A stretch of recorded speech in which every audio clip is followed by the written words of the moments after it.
తెలంగాణ ప్రాంత వ్యాప్తంగా కూడా రాష్ట్ర ప్రభుత్వం ఇంతలా తప్పులు చేస్తూ ఉంటే ప్రశ్నించే ప్రజల పక్షాన నిలిచేదెవరు? ఎందుకు ఇంతలా మొండి వైఖరితోని ప్రభుత్వం వెళ్తుంది? ఎందుకు అమలు కాని హామీలను ఇచ్చింది? దాంతో రాష్ట్ర ప్రభుత్వానికి సంబంధించి చెడ్డ పేరు వస్తున్నప్పటికీ కూడా ఎందుకు సలహాదారులు ఏం చేస్తున్నారు? రేవంత్ రెడ్డిని కావాలనే టార్గెట్ చేస్తారా? నిజంగా రేవంత్ రెడ్డి కుర్చీ కదలబోతుందా? రేవంత్ రెడ్డి స్థానంలో మరెవరు? ఇదే ప్రశ్న ఇప్పుడు తెలంగాణ రాష్ట్ర వ్యాప్తంగా కూడా ఉత్పన్నమవుతుంది. ఎందుకు నేను టాపిక్ తీసుకున్నానంటే, తెలంగాణ ప్రాంత బిడ్డలరా, దీంట్లో చాలా పెద్ద మర్మం ఉంది. దానికి సంబంధించి నేను చెప్పే ప్రయత్నం అయితే చేస్తా.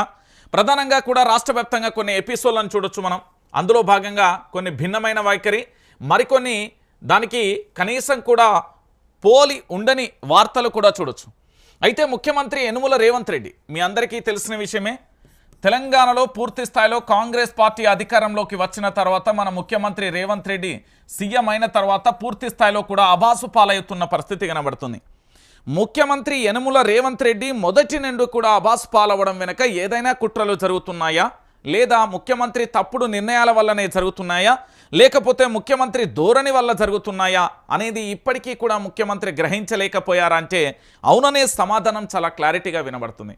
యనుమల రేవంత్ రెడ్డి గారు 6 గ్యారంటీలు 13 అంశాలు 420 హామీలు ఎప్పుడైతే ఇచ్చారో ఈ తెలంగాణ ప్రాంత బిడ్డల పక్షాన అప్పుడే విశ్వాసాన్ని కోల్పోయారు. ఎన్నికల ముందు తాను ఇచ్చిన వాగ్దానాలు కావచ్చు, ఎన్నికల ముందు తాను చెప్పిన మాటలు కావచ్చు, ఎన్నికల ముందు వాళ్ళు చేసిన ప్రచారం కావచ్చు, ఎన్నికల ముందు ప్రజల్ని తప్పుదోవ పట్టించి మైండ్ గేమ్ ఆడిన విషయాలు కావచ్చు, మొత్తానికి ఇదంతా కూడా మరొకసారి రేవంత్ రెడ్డి మెడకే చుట్టుకుంటుంది అంటూ కూడా చూడొచ్చు. ఎందుకంటే రేవంత్ రెడ్డి బలంగా కూడా పూర్తి స్థాయిలో తన పతనాన్ని మొదలైన పరిస్థితి కనబడుతుంది. ఎక్కడ చూసినా ఎటువైపు చూసినా ఈ తెలంగాణ రాష్ట్ర వ్యాప్తంగా మరొకసారి కేసీఆర్ జపం, అంటే కేసీఆర్ పేరు నామస్మరణగా మారే అవకాశం ఉంది. ఎందుకు అంటే రేవంత్ రెడ్డికి సంబంధించి పూర్తి స్థాయిలో తనకున్న బలగం, అంటే పూర్తి స్థాయిలో తనకున్న సలహాదారులు కావచ్చు, మేధావులు కావచ్చు, పార్టీకి సంబంధించిన వాళ్ళు, సీనియర్ మంత్రులు, బలమైన మంత్రులు కూడా ఉన్నారు. అయినప్పటికీ వాళ్ళ సేవలను వినియోగించుకోకపోవడం, ఇంకొక పక్కన సలహాదారుల విషయాలు పట్టించుకోకపోవడం, సొంత ఎజెండాపైనే మీదికి వెళ్తున్న పరిస్థితి. రాజకీయాలలో పూర్తి స్థాయిలో ఎదగడం ఒక ఎత్తు, కానీ రాజకీయాలలో ఎదిగిన తర్వాత దాన్ని నిలబెట్టుకోవడం మరో ఎత్తులా మారిపోతుంది. కానీ పూర్తి స్థాయిలో ఇప్పుడు జరుగుతున్న పరిణామాలకు సంబంధించి ఈ పరిణామాలలో చాలా విచిత్రమైందంటే రేవంత్ రెడ్డి ముఖ్యమంత్రి వరకు సక్సెస్ జర్నీ కొనసాగింది. రేవంత్ రెడ్డి అనే వ్యక్తి ఇక్కడ ముఖ్యమంత్రి వరకు, అంటే సీఎం నుండి తన జర్నీ పూర్తి స్థాయిలో కూడా సక్సెస్ఫుల్గా జరిగిన పరిస్థితి కనబడుతుంది. అంటే సీఎం వరకు పూర్తి స్థాయిలో తన జర్నీ సక్సెస్ అయిన తర్వాత ఇప్పుడు ఫెయిల్యూర్ అవుతూ వస్తున్నాడు.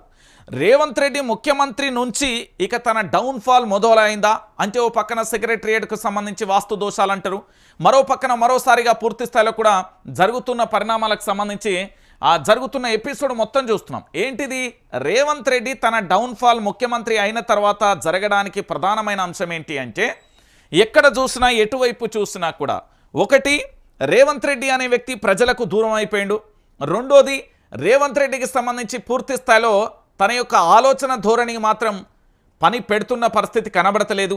ఇంకోటి, తాను ముఖ్యమంత్రి అయిన తర్వాత పూర్తిగా రాష్ట్రంలో పరిపాలనకు సంబంధించి ఏం చేయాలనో అర్థం కావట్లేదు. ఎందుకంటే ఎప్పుడూ కూడా మంత్రిగా పనిచేసిన వ్యక్తి కాదు. దాంతోపాటు పరిపాలన పట్ల తనకు ఒక స్పష్టమైన వైఖరి లేదు. దాదాపుగా 365 రోజులు పూర్తయిపోయింది.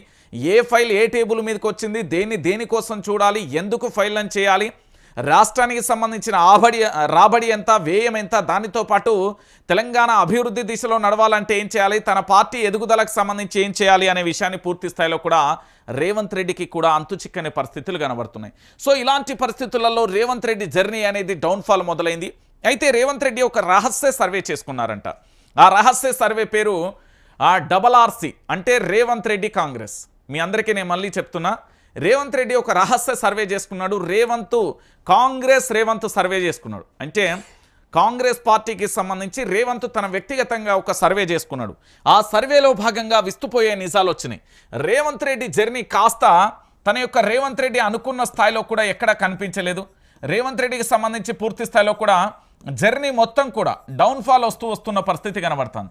ఎందుకంటే రాజకీయాలలో ఎదగడం ఒక ఎత్తు, నువ్వు వార్డ్ మెంబర్ నుండి సర్పంచ్ కావచ్చు, సర్పంచ్ నుండి లేకపోతే ఎంపీపీ లేదా జెడ్పీటీసీ లేదా జెడ్పీ చైర్పర్సన్ లేదా ఎమ్మెల్యే ఎమ్మెల్సీ ఇవన్నీ కావచ్చు, ఎంపీ ఇవన్నీ కావచ్చు. కానీ అధికారంలోకి వచ్చిన తర్వాత ముఖ్యమంత్రి మంత్రి అయిన తర్వాత నీ శాఖలను నీ బాధ్యతలను నిర్వర్తించడం అనేది కత్తి మీద స్వాము లాంటిది. ఇదివరకు 6 గంటలు పనిచేస్తే ఇప్పుడు 12 గంటలు పనిచేయాల్సి రిలాక్స్ అనేది ఉండదు. కానీ ఇక్కడ ముఖ్యమంత్రి యనుమల రేవంత్ రెడ్డికి సంబంధించి జర్నీ అనేది డౌన్ఫాల్ అయిపోయిందట. తన రహస్య సర్వే ద్వారా జరిగిన కొన్ని ఇంటెన్షన్స్ వార్తలు కూడా మనకు వచ్చాయి. అయితే ఆ సర్వే ఏం చెప్పింది, ఆ సర్వే ఏం చెప్పింది, సలహాదారులను వద్దు జరుగు అంటున్నారు, సలహాదారులతో పని లేదు, ఇక మనం చేయాల్సింది బాధ్యతాయుతమైన పని అంటూ కూడా చెప్తున్న పరిస్థితి కనబడుతుంది. అయితే ఈ సర్వేలో తెలంగాణ రాష్ట్ర వ్యాప్తంగా కూడా 4 కోట్ల మంది ఉన్నారు. ఈ 4 కోట్ల మందికి సంబంధించి రీచ్ కాకపోయినా నియోజకవర్గంలో దాదాపుగా 50 నుంచి 100 శాంపిల్స్ తీసిల్లట. అంటే ఒక్కొక్క మండలానికి 10 నుంచి 5 ఇట్లా శాంపిల్స్ తీసుకుంటూ వచ్చిళ్ళు. అంటే పూర్తి స్థాయిలో కూడా ఫుట్పాత్ మీద పూలు అమ్ముకునేలో లేదా షాపింగ్ పర్పస్ అంటే పండ్ల వ్యాపారంలో ఇతరత్ర వాళ్ళ దగ్గర పూర్తి స్థాయిలో కూడా వాళ్ళ వివరాలు సేకరించే ప్రయత్నం చేస్తే పాపం సార్కు చాలా భయంకరమైన వార్తలు వచ్చినాయి. ఏంది అంటే ఒక నియోజకవర్గంలో 100 మందిని ఆరాధిస్తే దీంట్లో 0 అనే 0 వచ్చిపోయిందట. అంటే ఎంత దారుణమైన పరిస్థితికి కాంగ్రెస్ పడిపోయింది అనేది కూడా మనం చూడాలి. ఎందుకు నేను ఈ విషయాన్ని చెప్తున్నానంటే ఈ సర్వేలో ముఖ్యమంత్రి గారికి ఒకప్పుడు ఉన్న పేరు కాస్త దారుణంగా కూడా డ్యామేజ్ అయిపోయిన పరిస్థితి, కానీ ఇమేజ్ డ్యామేజ్ అయిపోయింది, బొక్కబొర్ల పడ్డ పరిస్థితి అయిపోయింది. అయితే దీంట్లో ప్రధానంగా కూడా ఇంకొక విషయం ఏంటి అంటే సంచలనమైన వార్త ఏంటంటే మీరు నిన్నటి వరకు చూడొచ్చు మొత్తం 65 మంది ఎమ్మెల్యేలలో దాదాపుగా 40 మంది వేస్ట్ ఎమ్మెల్యేలుగా ఉన్నారు. ప్రజలకు దగ్గర లేకుండా అహంకారపూరితమైన ధోరణితో ప్రజలకు అందుబాటులో లేకుండా నియోజకవర్గాలలో అందుబాటులో లేకుండా వాళ్ళు ఇష్టానుసారంగా వ్యవహరిస్తున్నారు అనే ఎపిసోడ్ కూడా మీ అందరికీ వచ్చిన విషయం తెలిసిందే. సో ఇలాంటి పరిస్థితులలో రేవంత్ రెడ్డికి సంబంధించిన జర్నీలో పూర్తి స్థాయిలో కూడా ముఖ్యమంత్రి అయ్యే వరకు రేవంత్ సక్సెస్, ముఖ్యమంత్రి అయిన తర్వాత రేవంత్ రెడ్డి ఫెయిల్యూర్ అనే వార్త చాలా బలంగా వినబడుతుంది. ఎందుకు అంటే ఒక వ్యక్తి ఇప్పుడు కల్వకుంట్ల చంద్రశేఖరరావు గురించే చెప్తా. 2009లో తెలంగాణ రాష్ట్రం ఏర్పడుతుంది అని తెలిసిన తర్వాత పరిపాలన ఏ విధంగా చేయాలి, పరిపాలనకు సంబంధించిన వ్యూహాలు ఏంటి అనేది చూసిన పరిస్థితి కనబడుతుంది. కానీ రేవంత్ రెడ్డికి సంబంధించి అసలు ముఖ్యమంత్రి అయితానా కానా అనే సందేహం కూడా ఉండే. యనుమల రేవంత్ రెడ్డి అధికారాన్ని చేతిలోకి వచ్చే వరకు కూడా తనను తాను నమ్మలేదు. ముఖ్యమంత్రి ఎల్బీ స్టేడియంలో ప్రమాణ స్వీకారం చేసిన తర్వాత ఇంటికి వెళ్ళిన తర్వాత కూడా తాను ముఖ్యమంత్రి అనే విషయాన్ని కూడా నమ్మకపోవడం శోచనీయం.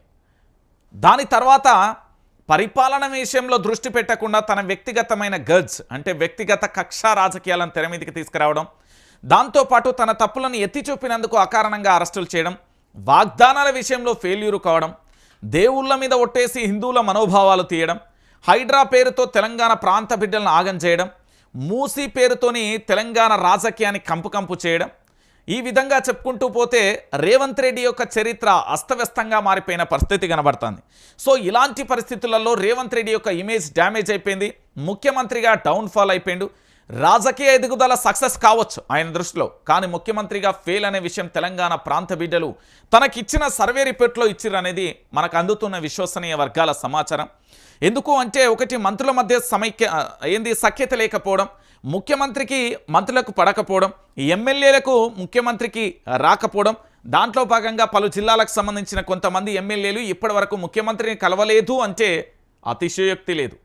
దాంతోపాటు కొంతమంది ఐఏఎస్ ఐపీఎస్కు స్థాయి వ్యక్తులు కూడా అంటే అధికారులు కూడా ముఖ్యమంత్రిని కలిసే యోచనలో కూడా లేరట. అంటే రేవంత్ రెడ్డి పరిపాలనను అధికారులు సొంత పార్టీ, మంత్రులు సొంత పార్టీ, ఎమ్మెల్యేలే అంటే ఇక ఈ సర్వేలో ఏమొస్తుంది కోడిగుడ్డు రాకపోతే? నేను ఏం చెప్తున్నానంటే యనుమల రేవంత్ రెడ్డి అనే వ్యక్తి ముఖ్యమంత్రి కాక ముందుకు తన యొక్క జర్నీ సక్సెస్ కావచ్చు కాక, కానీ ముఖ్యమంత్రి అయిపోయిన తర్వాత మాత్రం తన జర్నీ పూర్తి స్థాయిలో డౌన్ఫాల్ అవుతుంది. ఎవరైనా అధికారంలోకి రాకముందుకు హీరో, అధికారంలోకి వచ్చిన తర్వాత జీరో. ప్రజల పక్షాన పోరాటం చేసేటోళ్ళు నిరంతరం కూడా చరిత్రలో నిలిచిపోతారు. అధికార దాహానికి బలైన వాళ్ళు పూర్తి స్థాయిలో ఫెయిల్ అయిపోతారు. దాంట్లో మీకు కొన్ని ఉదాహరణలు చెప్తా. సో మొట్టమొదటిసారిగా రేవంత్ రెడ్డి యొక్క ఏంది అంటే సీఎం కాకముందు రేవంత్ రెడ్డి అనే వ్యక్తి సక్సెస్, ఇప్పుడు ఫెయిల్యూర్ అనే విషయాన్ని చెప్పొచ్చు. ఇక నెక్స్ట్ వచ్చేసి ప్రొఫెసర్ కోదండరాం, మీ అందరికీ తెలిసిన విషయమేనే.